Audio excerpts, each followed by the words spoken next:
Okay, we'll go ahead and get started. We're going to talk about minerals today.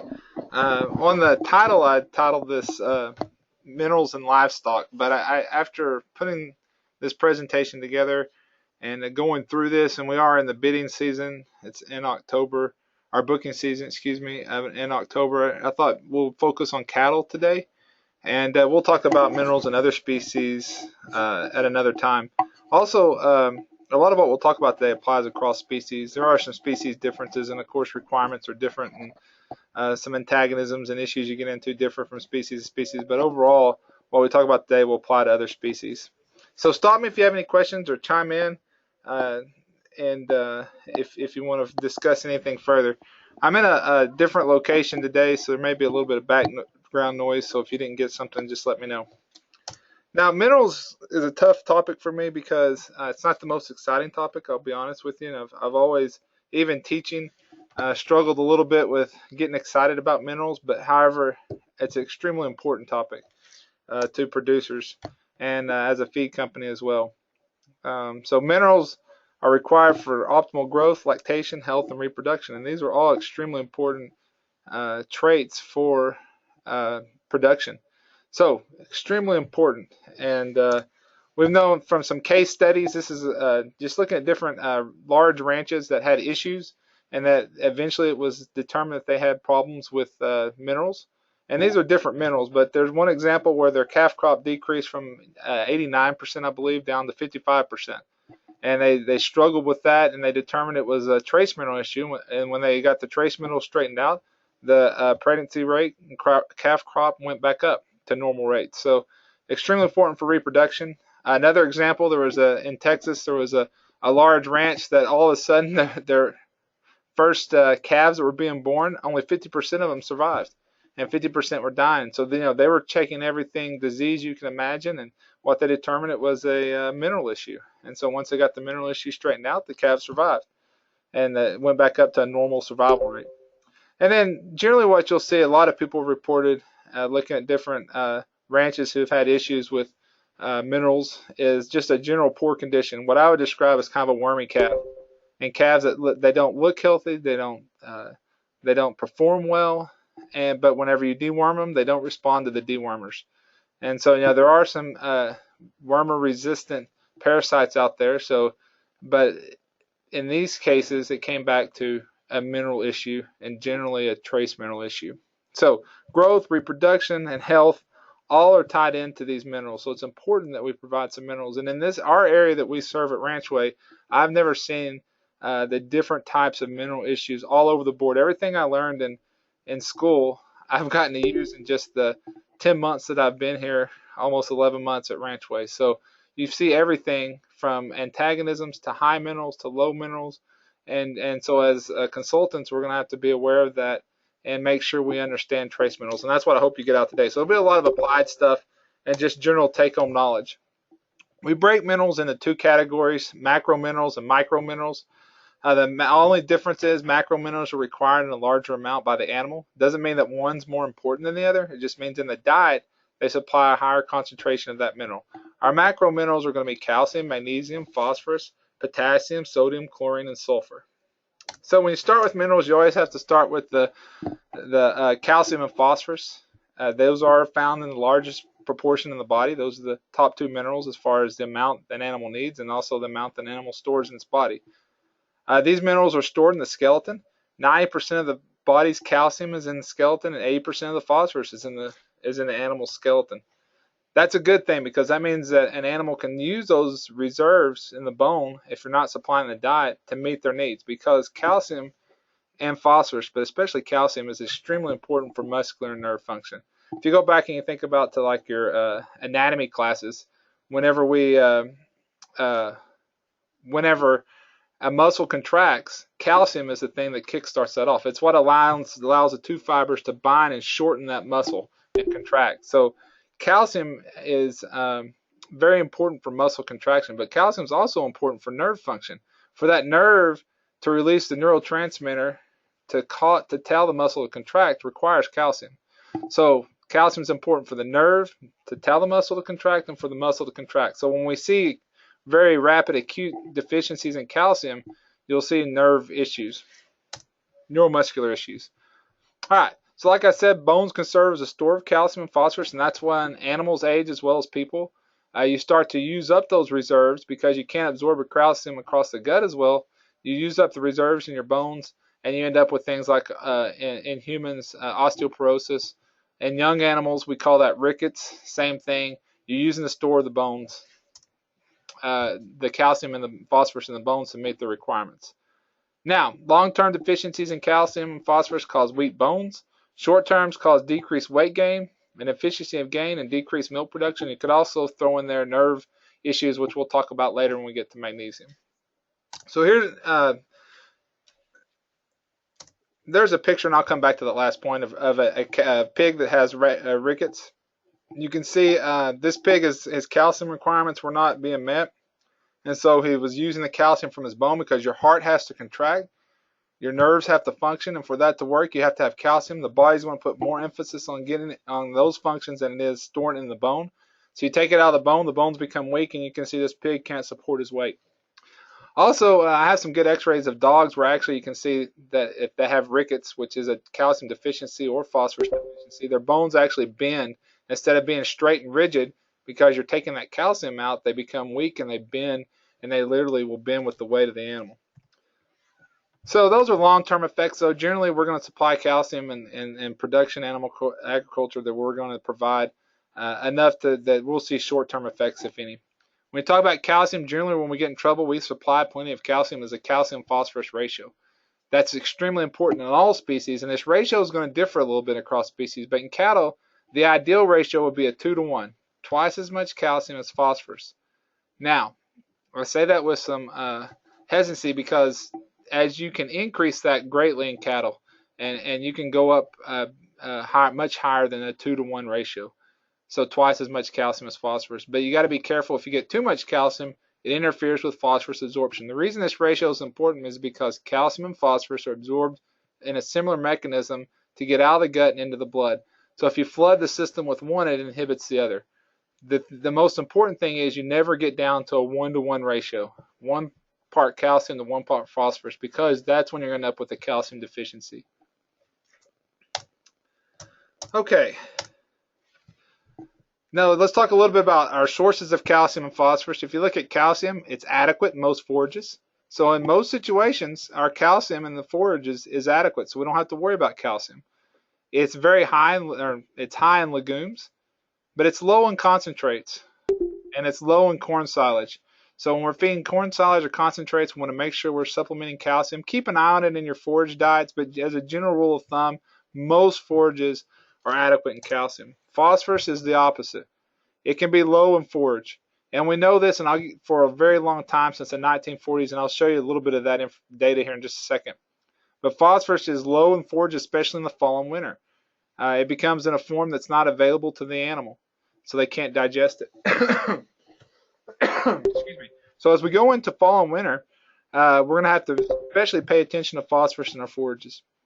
And it's moderate in grains. So moderate in grains, moderate in our protein supplements like cottonseed meal, soybean meal, and low in forages.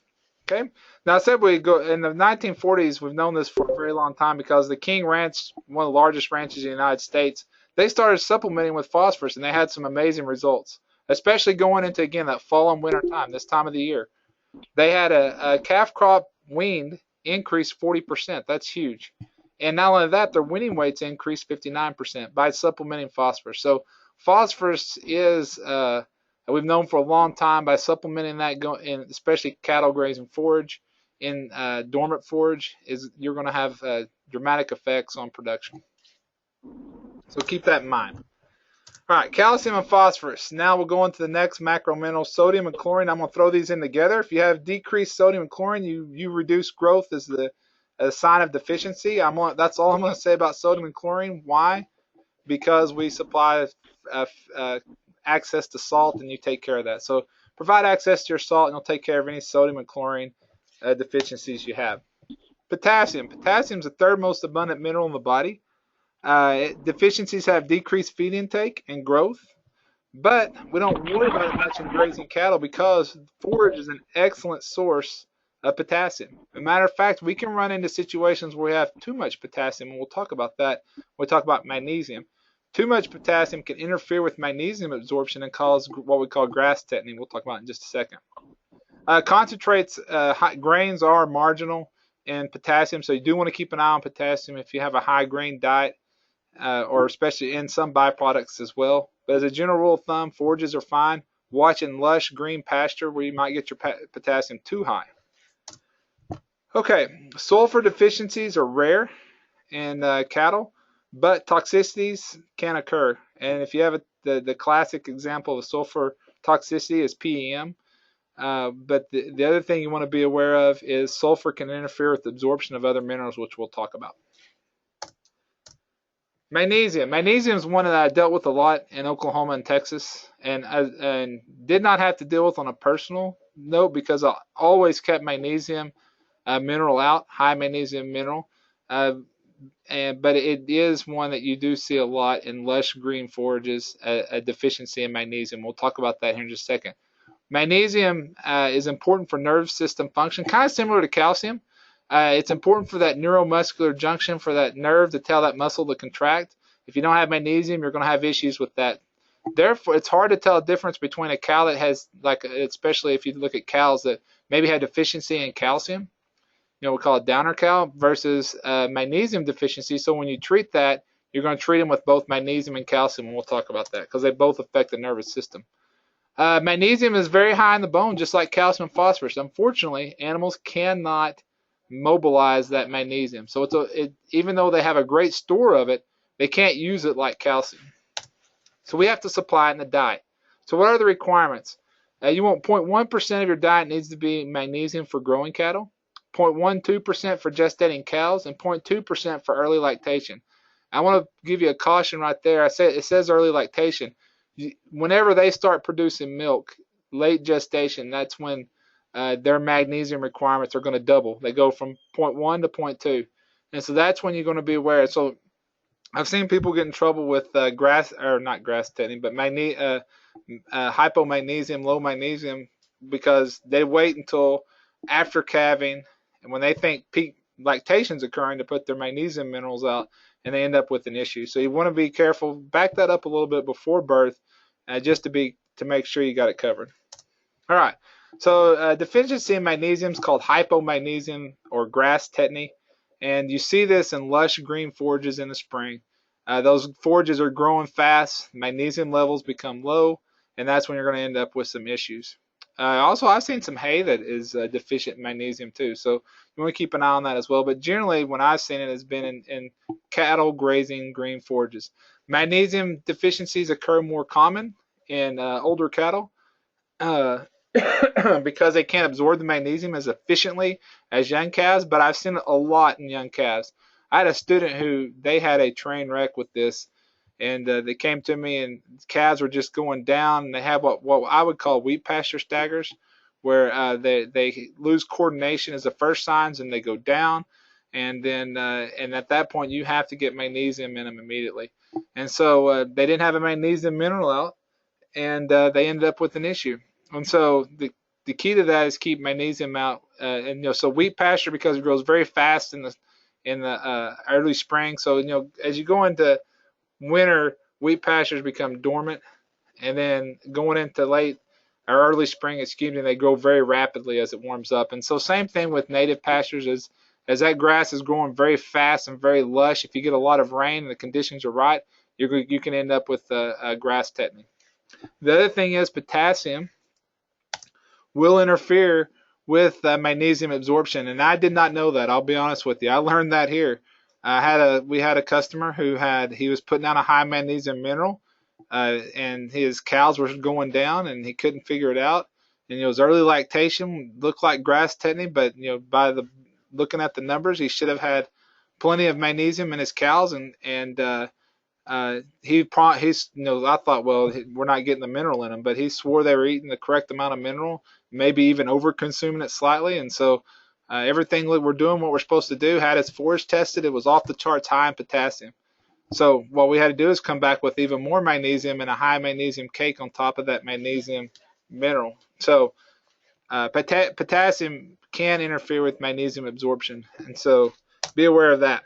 All right, how do we treat grass tetany or hypomagnesium? You're going to give an IV of calcium, magnesium glutamate, and you give both calcium and magnesium because at the point I'll show you a picture on the next slide. When they're at that level, you can't determine if it's calcium or if it's magnesium, so you give an injection of both just that way you have both covered. This is kind of the classic signs of grass tetany. They'll lose coordination, go down. They're thrashing around. This right here, this third picture is a really classic sign. They'll throw their head back, and so that's what I've seen on, especially in wheat pasture staggers or grass tetany. And then eventually they'll go down. So at this point, you have to get magnesium and calcium in extremely fast. And so you'll give it in the vein to get that in the animal fast. All right, so that's macro minerals. Went those pretty fast. It's pretty simple. Keep magnesium in front of them, especially high magnesium if you have any suspicions of grass tetany, if you have a lush green growing pasture.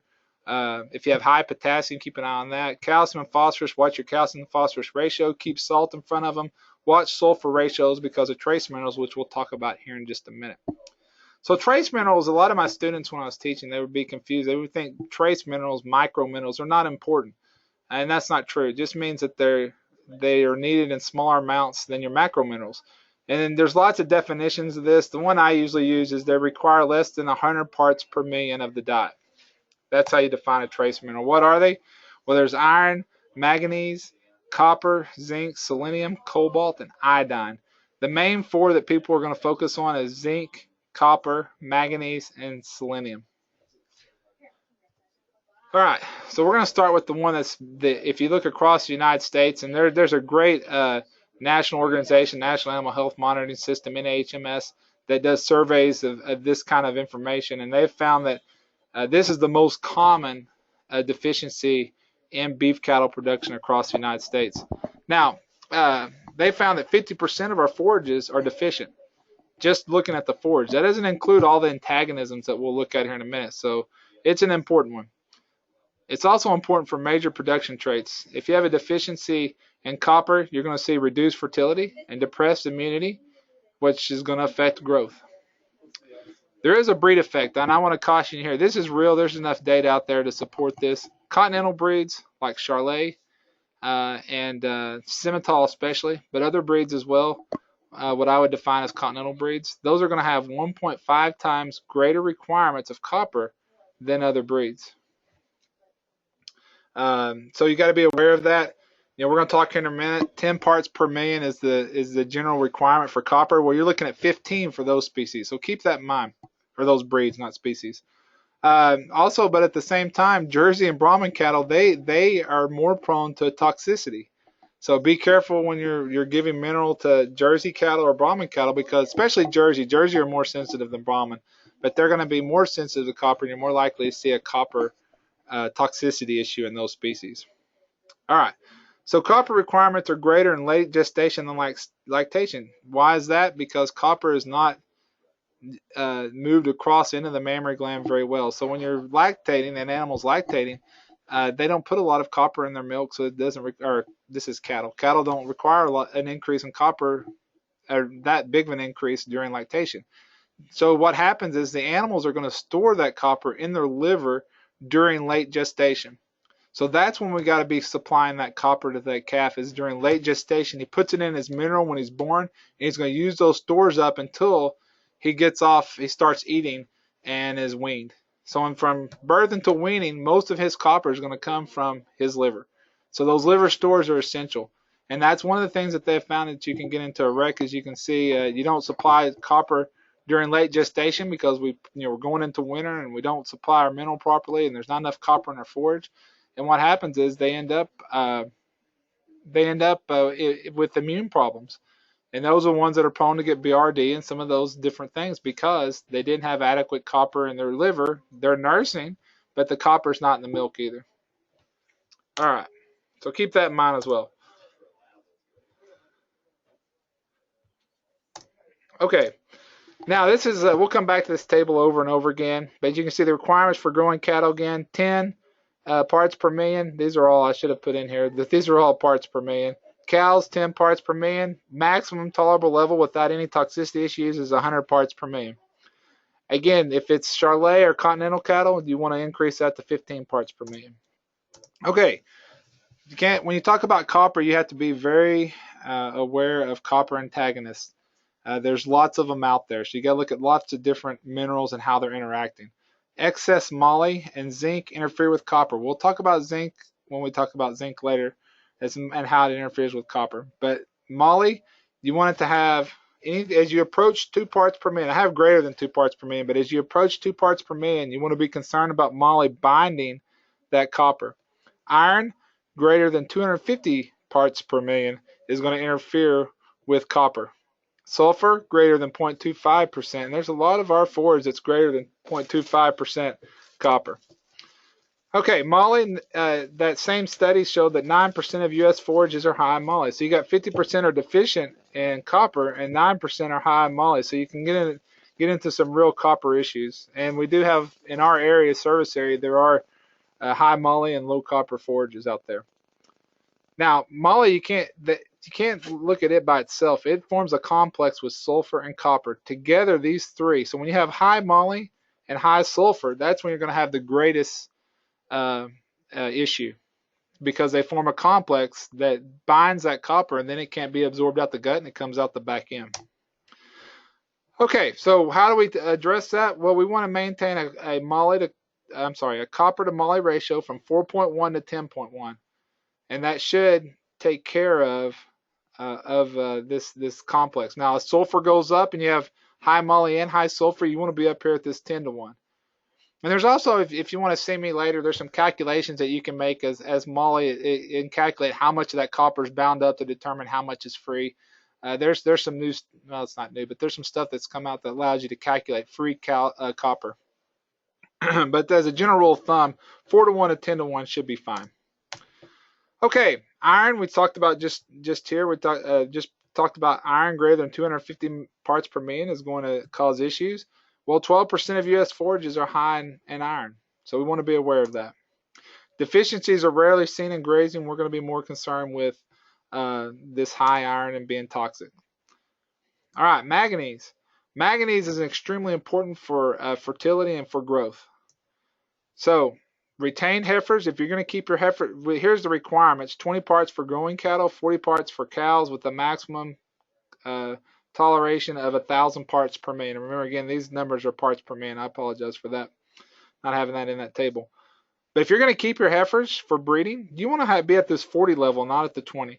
So keep those at 40. One other thing, stressed calves. It's been shown that because it also can have a benefit on the immune system, that if you have stressed calves, you want to have 75 to 100 parts per million moly. So in times when you're going to ship, those times when BRD is a concern, you want to have that. I'm sorry, I said moly, manganese. You want to have that manganese at 75 to 100 parts per million. All right, selenium. Selenium, the deficiencies in the textbook are weak calves at birth, depressed immunity, reduced fertility. The classic is white muscle disease. You see this in other species especially. But the one that I've seen that you don't hear a lot of people talk about is increased rate of retained placentas. And we had a purebred Angus herd at the university I came from, and we ran into this issue, and it took us a little while to figure that out. But if the selenium deficiencies can cause an increase, you have more retained placentas. So if you're having an issue with that, keep an eye on that selenium. The easiest thing to do is make sure you have plenty of selenium. You want to formulate your diets to have 0.2 parts per million selenium, but you have to be very. I'm going to skip forward and show you the table. So the minimal is 0.1. We're going to formulate for 0.2, but the maximum is only 2. So you got to be careful. It is very toxic. The maximum level that you're allowed to supplement in your diet is 0.3 parts per million of the total diet, or a total intake of 3 milligrams per day is the most that we can supply in a supplement is 3 milligrams. Okay. Let's talk about zinc now. Zinc is an interesting one. You've seen a lot of recent research on zinc, and I'll kind of summarize it later. But basically what it shows is that zinc's important for immunity. It's important for skin and hoof issues. So there's a lot of data that shows, okay, if we manage zinc properly, we can do a good job of managing improving hoof quality. Okay, male fertility is also, there's some data. So in your bull diets, you want to make sure that you're addressing that and have a zinc in the proper ratio. And we'll talk about that here in a minute. So zinc has some great effects on these important traits.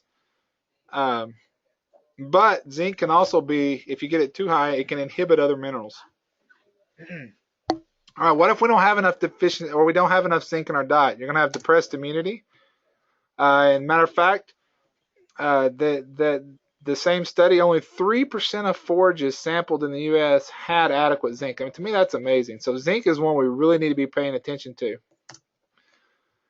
And we want to formulate our diets to contain at least 40 parts per million zinc.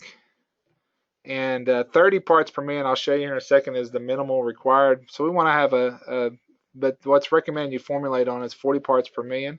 If you can go over that, especially if you want to make sure you have improved hoof health. Now you got to be careful. I say you can go over that, but you want to make sure you maintain your zinc to copper ratio at 3:1. That's the optimum ratio. And if you get your zinc too high, so 3 parts zinc to 1 part copper, if you get your zinc too high, you're going to interfere with copper absorption and cause some copper deficiency issues. So copper, you think about what we talked about, you have to look at iron, you have to look at moly, you have to look at sulfur, and you got to look at zinc. So you got a lot of different things you got to look at. But iron's another one that you have to be aware of with zinc, because if you get your iron greater than 2 times as much zinc, you're going to inhibit zinc absorption as well. So it's really complex, and you have to look at how all these trace minerals are interacting. So again, zinc requirement 30, we're going to formulate on 40. Maximum 500. Be aware though, you don't want to have this up at 500 and copper down at 10. You're going to run into issues. All right, cobalt. Cobalt's is important for vitamin B12, and for the rumen to make vitamin B12, it has to have cobalt. So there's a lot of good data that's come out on cobalt. So we do supplement cobalt, but however, most forages have plenty of cobalt. But we usually add it as a safeguard just to be safe. We certainly want to include it always in grain diets. So in grain diets, you do want to include cobalt. On forage diets, you're just going to include that as a safeguard, basically. The requirement is 0.1 parts per million for cattle. The maximum that an animal can tolerate or cattle can tolerate is 10 parts per million. So to keep that in mind, be aware of your cobalt, especially in your grain diets. But we're going to include that as a safeguard. Iodine. Iodine's important. If you ever heard of goiter, that's where the thyroid gland swells. It's essential, iodine is, to thyroid hormone production, which it is, believe it or not, there's some old research that's really good that shows that it's important for animal production.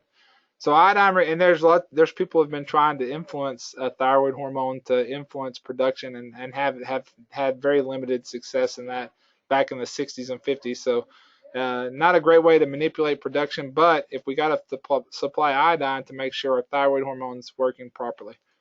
I have right here the requirements for cattle are 0.5 parts per million question mark, because really in the most recent NRC requirements, they don't really have a good estimate of what cattle are. The best requirements are, the best they can come up with is 0.5 parts per million.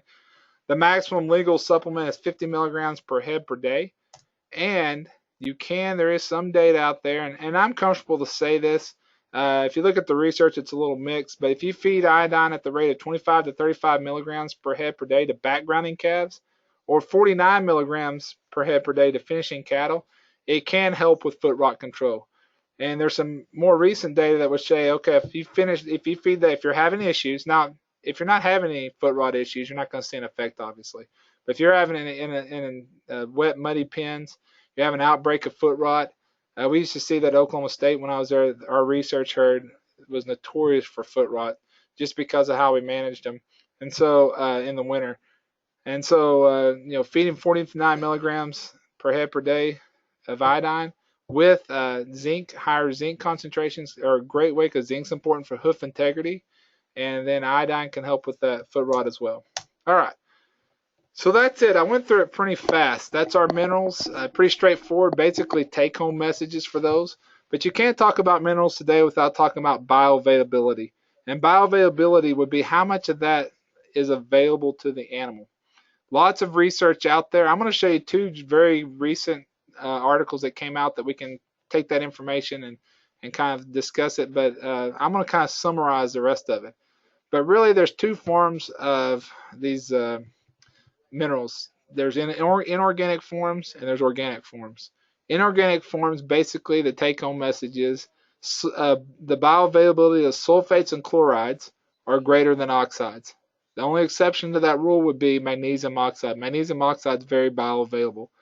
But your other oxides are very limited as far as how much of that zinc and copper is available to that animal. Okay? There's some data that would say today that chlorides are more available than sulfates. That's going to depend on what mineral you're talking about. And we'll look at one recent paper looking at a zinc chloride here in just a minute. Organic. There's a lot of buzz about organic, a lot of research. It's extremely confusing. And so this one study from this university will show an effect, and this other study from another university won't show an effect. They both have large animals. So what's going on here?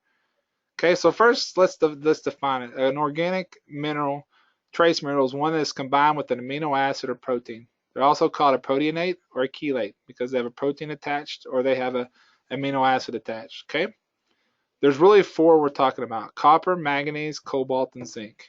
Okay,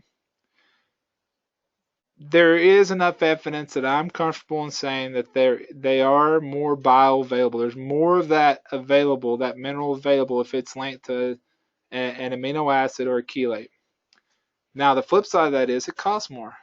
So the question is, in production, what if you summarize all the research that's out there for the last 20 years or whatever, how long, when should I use it in production and how should I use it? So I think the reason the research is mixed is you only see an effect when you have a time of challenge. For example, when that animal is challenged or stressed. So when you have times of stress, I think that's when you're going to see an effect. So that's when I would say the cost is worth it. And this, again, this is just my approach and my opinion after, and my summary of kind of what the research says. So when to use it, I think you're going to see your biggest effect during times of stress. That doesn't mean you can't use it other times. And if you're okay with that at cost and it's certainly not great, then you can use it throughout and you'll have more of those minerals available. But the question is there a biological effect there? Does it affect production?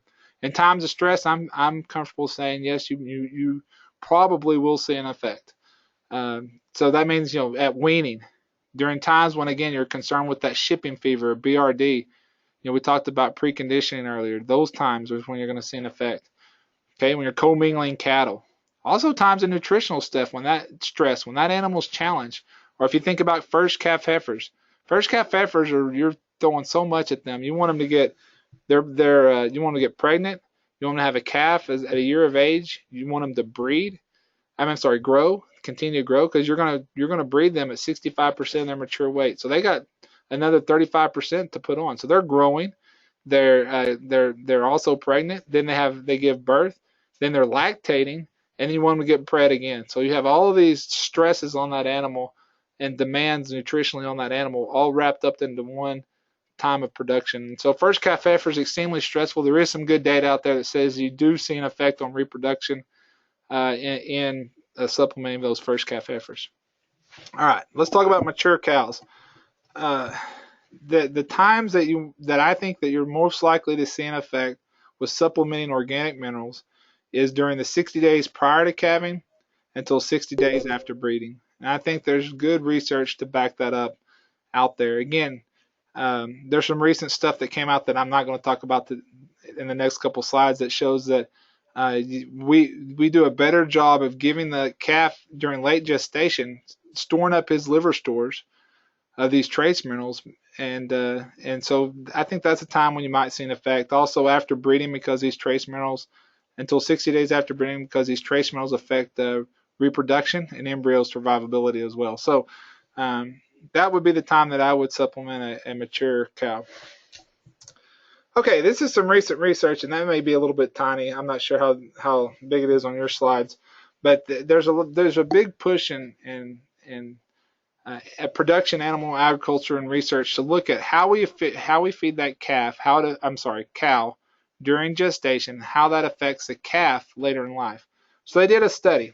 The yellow bar here, this is looking at calf weight, and this is looking at the value of the calf. But the yellow bar is the calf weight, and I'm gonna see if I can blow this up just real quick. It's too small, so y'all can see it. But what they did is they supplemented the cows with organic trace minerals. Okay. And so in this example, this is some research that was published by the University of Nebraska. They are using a Zenpro product, okay? And so, what they did is they fed those calves the recommended level of Zenpro during gestation, okay? Then those calves, they were on the same diet after birth, and they looked at that calf's weight at weaning. So this is the adjusted calf weaning weight, and if you look at it, what they found is they actually saw a significant effect. So in yellow here, they received no trace minerals. The cows didn't during gestation. The red, the cows received an inorganic sulfate form of trace minerals. In the blue, they replaced those inorganic trace minerals with the recommended levels of organic Zenpro levels. And you can see they had an effect by supplementing those cows. They had an effect on that calf's weaning weight. So the highest weaning weight was in the Avelia 4 calves. That their moms were supplementing, not the calves. Remember, all these calves, yellow, red, and blue, were all on the same diet after birth. Their mamas are the ones that received the different treatments. So if the mom received Avelia, they had a higher weaning weight than if they received the organic form. And there's a lot, and some of y'all may be saying how this is true, but there's lots and lots of research that's showing now how we treat those cows during late gestation is going to greatly affect the production of that calf after birth. And this all goes back to a famine that occurred in Europe, is where this comes from a while back, and they found that women who were pregnant during that famine, they didn't receive adequate nutrition. They gave birth to children who later in life had higher heart disease, higher issue, and other issues as well. So how we affected that mom, because she didn't have adequate nutrition for that embryo and that fetus as it's developing, it affected how their health, that baby's health later in life, even though after that they had adequate nutrition. So same thing's been shown to be true, and there's a lot of research in sheep, but now cattle as well. How we feed that cow during gestation affects the growth of that calf later in life. Okay, and so this is just one example, and it's comparing. And so the value, if you look at the value, same thing. The highest value calf was the blue, received the value 4, and that's going off of this weaning weight. And there's some other data that backs this up too. This is peer reviewed. Now, before you say, okay, well, Zenpro and Avelia 4 is what it's all about.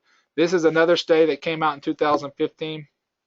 I'm sorry, this is the one that's by the University of Nebraska. But the controlled diet is a typical diet that contains sulfates with the recommended levels of Zenpro Avelia 4 products. The IB, that's Intellibon, that's a chloride. So this is would be the trace mineral zinc attached to chloride or hydroxychloride. And so it's an inorganic form, but a more bioavailable inorganic form. And then we have the typical sulfate trace mineral with Avelia 4 in the control. And you can see this is looking at over 700 animals per treatment. There's nothing significant here. The point being, the average daily gain's the same. The dry matter intake's the same. All of the final body weight's the same, showing that with Intellibon, they perform similar to the control, which was an organic and inorganic combination, typically what's used in a feedlot. So the point being that Intellibon performed the same as the control. Now the question would be: are these calves, were they stressed, and would there be seeing a different effect if they're stressed? And I don't know. And that's what makes this research hard to interpret, and which is why I come up with these conclusions right here. Times of stress is when I would use the organic form. But I do think that there is something to that Intellibon, and possibly a little bit more bioavailability than the sulfates. And so you have three choices really. You have your sulfates, you have your hydroxychlorides, your Intellibon, and then you have all different types of organics that are out there. And so it's complex, I understand that. But I think if you just look at it, okay, I'm going to provide the inorganics during those times of stress, 60 days before breeding to 60 days, before calving to 60 days after breeding, the times when we're going to see an effect. And I think that's my advice. All right, so let's take a look at how we can supply these trace minerals. And the first one is, and you see this a lot out there, is trace salt blocks. In my opinion, trace salt blocks, you cannot provide adequate amounts. So this would not be like our trace mineral blocks. These are like true salt blocks. I think they're like 50 pounds. And they cannot get enough out of those per day consumption to meet the requirements. So I don't even look at those as an option. The other thing that I used to be a big believer in, not a big believer, but I assumed that cattle could voluntarily meet the requirements. In other words, you put salt out, you put some trace mineral salt out there, and cows will eat to meet their requirements. Or you can, if they have a deficiency in a certain mineral, they'll eat to meet that deficiency. And I'm becoming more and more convinced that that's probably not true. That cattle don't have the ability to meet their requirements. Certainly there's times when they'll eat more salt than others, but that doesn't mean if they have a copper deficiency, they're going to go seek out copper. I don't think that that's true. All right, so that means we got to supply it. So basically we have three forms. We have loose form, which would be a meal. We have our blocks, which would be our trace mineral blocks. Those are different than trace salt blocks. Don't get those confused. Trace mineral blocks, their consumption is going to be 2 to 4 ounces, and you can meet your requirements. And we have tubs. And so those are basically just like in protein supplements. We have those three options, loose, block, and tubs, to meet their requirements. Now, one of the questions I get, and I just got yesterday, is my cattle are over consuming my trace minerals. What do I do? Well, there's a couple options. Number one, you can mix it with loose salt. And a lot of our customers do that, but I want to caution you, you got to be careful. If your consumption is supposed to be 2 to 4 ounces and you're mixing that with 50-50 salt, either they have to consume 8 ounces of that total mix to get the 4 ounces of the mineral, or you have to double the concentration of your, if they're only eating 4 ounces and it's a 50-50 mix, you have to double the concentration of those trace minerals. That makes sense because you're diluting it 50-50 with the salt. So keep that in mind. You can't just go out and dilute it with salt, and you have to be aware of how much of that loose trace mineral they're consuming. And then if they're over-consuming, move it away from water sources. And that was one of the issues with the client I was talking to yesterday. They're over-consuming, but they keep them right there near the water. So move them away from water, move them away from places that they're going to loaf and they're going to congregate, and you're going to cut down on that consumption. But again, be aware of mixing it with loose salt. Be aware of actually how much of the trace mineral they're consuming. Real quick, I thought we would look at some of the Ranch Way products and go over some of them just briefly. Again, we have blocks, we have loose minerals. I'm on our website. I'm just going to pull up, let's just look at the sacked minerals, loose minerals. We have several here. We have a great overviews. Now, first thing you'll notice is we have our Rancho Men 1212 All Stock. What does the All Stock mean? It means no copper. One of the things when we talked about copper, because I just focused on cattle days, you have to be aware of is sheep are certainly more sensitive to copper. You can run into copper toxicity. It's very easy. Goats are somewhere in there in the middle, but we want to be aware of copper as well with goats, and copper toxicity with goats as well. So all stock means we don't have copper. And you can see we have several other options available. To me, kind of our classic is a 12-12-12 with copper. That's 12% calcium, 12% phosphorus, 12% salt, and it does have copper. We have the high mag, which I talked about. So let's click on that because that's one that we already have people contracting now. Calcium's 14%, 14 to 16%, phosphorus 4%, and you can see the magnesium's 10%. So that's probably you want to have at least 10% magnesium in your for a 2 to 4 ounce consumption rate to meet their requirements for during especially if you have again times that you're concerned about grass tetany, low magnesium in the forage. All right, because remember that magnesium requirements double as soon as they start producing milk. Then we have some other options. We have the summer fall, which is 12-6, 12% calcium, 6% phosphorus. Going into winter, we're going to have a 10-15, just like I talked about, because we looked at some of that information from the King Ranch. Supplementing phosphorus is going to be important during fall and winter. So we have 15% phosphorus versus 11% calcium. Trying to get more phosphorus into them because there's going to be less phosphorus in that forage.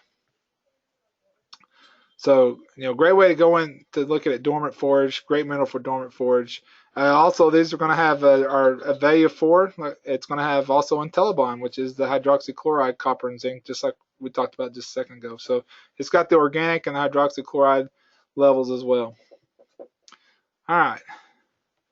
And you can kind of go through and look at some of these others. We have those that are balanced. For example, if you're feeding the high distillers, again, if you're feeding the high calcium forage, you don't need the calcium. We have some minerals. You want the higher phosphorus mineral, lower calcium mineral. So, and then our blocks, we have the same basic minerals, but also in a block form. So, a great option if you're concerned, you don't want to you're concerned about consumption. The block form can help control consumption.